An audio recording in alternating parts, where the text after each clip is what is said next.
ഭക്ഷ്യ പൊതുവിതരണ വകുപ്പ് മന്ത്രി ശ്രീ അനൂപ് ജേക്കബാണ് നമുക്കൊപ്പം ചേരുന്നത്. മിനിസ്റ്റർ, ഇപ്പോൾ 3 ആഴ്ചയായി ഭരണം ആരംഭിച്ചിരിക്കുകയാണ്. മുൻകാലങ്ങളിൽ ചില സമയങ്ങളിലൊക്കെ കേന്ദ്ര സർക്കാരിൻ്റെ സാമ്പത്തികമായിട്ടുള്ള ചില ഞെരുക്കൽ ആ സമയങ്ങളിലൊക്കെ ഭക്ഷ്യവകുപ്പ് ചില പ്രതിസന്ധികളിൽപ്പെട്ടിരുന്നു. ഇപ്പോൾ എത്രത്തോളം കുടിശ്ശികയാണ് ഇനി കേന്ദ്ര സർക്കാരിൽ നിന്ന് ഭക്ഷ്യവകുപ്പിന് കിട്ടാനുള്ളത്? കേന്ദ്ര സർക്കാരിൽ നിന്ന് നെല്ല് സംഭരണവുമായി ബന്ധപ്പെട്ടുള്ള തുകകൾ ലഭ്യമാക്കാനുണ്ട്. അതിൻ്റെ പ്രധാനപ്പെട്ട വിഷയം നമ്മുടെ ഓഡിറ്റ് റിപ്പോർട്ടുകൾ ഇതുവരെ നൽകിയിട്ടില്ല എന്നുള്ളതാണ്. അത് ഏതാണ്ടൊരു 5 വർഷത്തെ പെൻഡിങ് ആണ്. അപ്പോൾ അതെല്ലാം കൂടി ഈ വരുന്ന ഡിസംബറിനുള്ളിൽ ലഭ്യമാക്കണം എന്നുള്ളതാണ് ഞാൻ ആവശ്യപ്പെട്ടിട്ടുള്ളത്. അപ്പോൾ ഇവിടുന്ന് കണക്കുകൾ കൃത്യമായി സബ്മിറ്റ് ചെയ്ത് കഴിഞ്ഞാൽ കേന്ദ്രത്തിൻ്റെ വിഹിതം നമുക്ക് വാങ്ങിച്ചെടുക്കാൻ കഴിയും. അത് ലഭ്യമാക്കാതെ പോയിരിക്കുന്നതാണ് അതിൻ്റെ അകത്ത് വന്നിരിക്കുന്ന വിഷയം. അപ്പോൾ ഞാൻ കഴിഞ്ഞ ദിവസം എൻ്റെ മീറ്റിംഗ് ഞാൻ കൺവേ ചെയ്തിരുന്നു.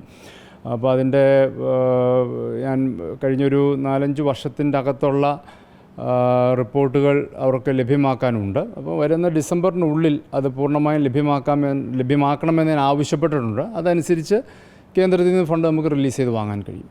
അതായത് മിനിസ്റ്റർ സൂചിപ്പിക്കുന്ന 2ാം പിണറായി സർക്കാരിൻ്റെ കാലത്ത് നെല്ല് സംഭരണവുമായി ബന്ധപ്പെട്ടുള്ള ഓഡിറ്റിംഗ് റിപ്പോർട്ടാണ്, അല്ല മൊത്തത്തിലുള്ളതാണോ? ആദ്യം 2018 ശേഷമുള്ളതാണ്. 2018 ശേഷമുള്ളതാണ് കൂടുതലും കാണാൻ കഴിഞ്ഞത്. അത് അവരന്ന് പറഞ്ഞ റീസൺ കോവിഡിൻ്റെ റീസണാണ്.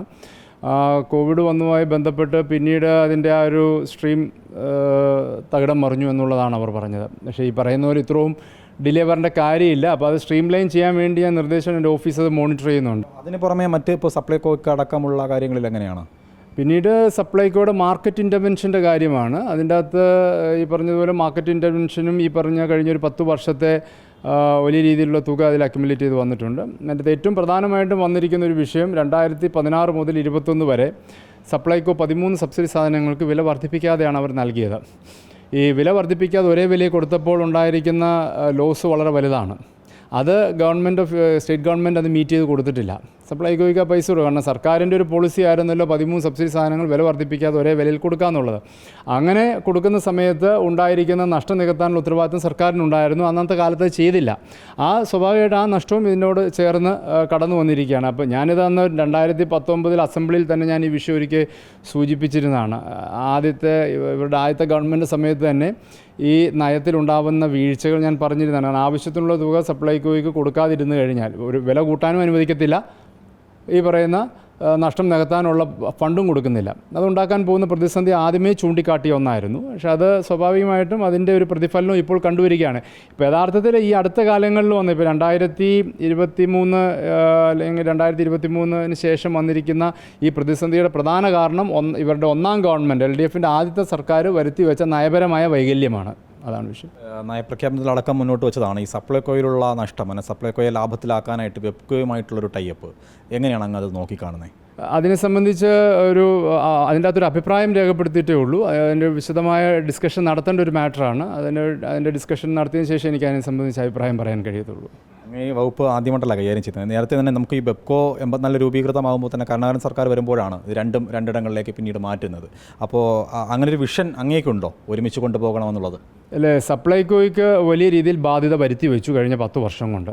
അത് മാറ്റിയെടുക്കുക എന്നത് അനിവാര്യമായ ഒന്നാണ്. ഗവൺമെൻറ്റിന് അത് എത്രമാത്രം ബാക്കപ്പ് ചെയ്യാൻ കഴിയും, അല്ലെങ്കിൽ എത്രമാത്രം സപ്ലൈകോയുടെ നഷ്ടം ഫീഡ്ബാക്ക് ചെയ്യാൻ കഴിയും എന്നുള്ളത് ഇപ്പോഴത്തെ ഫിനാൻഷ്യൽ പ്രതിസന്ധി ധവളപത്രത്തിലൂടെ നമ്മുടെ മുന്നിൽ നിൽക്കുകയാണ്. അപ്പോൾ സ്വാഭാവികമായിട്ടും മറ്റ് ഓൾട്ടർനേറ്റീവ്സ് കണ്ടെത്തേണ്ടത് ഒരു നിർബന്ധത്തിലേക്ക് ഇന്ന് ഗവൺമെൻറ് എത്തിയിരിക്കുന്നു. അതാണ് അവിടെ ഉള്ളായിരിക്കുന്നത്.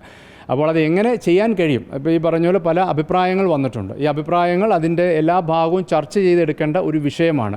എന്തായാലും സപ്ലൈകോയ്ക്ക് ഉണ്ടായിരിക്കുന്ന നഷ്ടം നികത്തണം. അത് നികത്തി മുമ്പോട്ട് പോകേണ്ടത് ഏറ്റവും അനിവാര്യമായ ഒന്നാണ്. ഏറ്റവും ശക്തമായ ഒരു പൊതുവിതരണ ശൃംഖല ഇന്ത്യയിൽ തന്നെ ഉള്ളത് കേരളത്തിലാണ്, സപ്ലൈകോയുടെ ഔട്ട്ലെറ്റ്സ് വഴിയാണ്. അപ്പോൾ അതിനെ ശാക്തീകരിച്ച് കൊണ്ടുപോകുക എന്നത് ആവശ്യമാണ്. ഇപ്പോൾ ഇത്രയും വലിയ നഷ്ടം മീറ്റ് ചെയ്ത് കൊടുക്കാൻ ഗവൺമെൻറ്റിന് പരിമിതി സ്വാഭാവികമായിട്ടുണ്ടാകും. അവിടെയാണ് ഈ ഓൾട്ടർനേറ്റീവ്സിലേക്ക് വന്നത്. ഈ ബെവ്കോയുടെയൊക്കെ ആശയം അവിടെയാണ് വന്നത്. 10 വർഷത്തിലുള്ള നഷ്ടം എത്രത്തോളം അക്യുമുലേറ്റ് ചെയ്യാൻ കഴിഞ്ഞിട്ടുണ്ട്? 3000 കോടിക്ക് അടുത്തുണ്ട്. അതാണ് പറഞ്ഞത്, 3000 കോടിക്ക് അടുത്തുണ്ട്. നീണ്ട 10 വർഷത്തെ LDF ഭരണം വലിയ ഒരു സാമ്പത്തിക ബാധ്യത ഈ വകുപ്പിനെ വരുത്തി വെച്ചു എന്നുള്ളതാണ് പ്രാഥമികമായി വിലയിരുത്തലിലേക്ക് എത്തിയിരിക്കുന്നത്. അത് മറികടക്കാൻ കഴിയുമെന്ന വലിയൊരു വിശ്വാസമുണ്ടല്ലേ? തീർച്ചയായിട്ടും അത് മറികടക്കണമല്ലോ. അപ്പോൾ അതിനാണല്ലോ പുതിയൊരു ഗവൺമെൻറ്റിനെ ജനങ്ങൾ ചുമതലയേറ്റ് അധികാരത്തിൽ കൊണ്ടുവന്നിരിക്കുന്നത്. അപ്പോൾ അത് ഞങ്ങളുടെ റെസ്പോൺസിബിലിറ്റിയാണ്. അതിനുവേണ്ടി പരമാവധി ശ്രമിക്കുന്നുണ്ട്.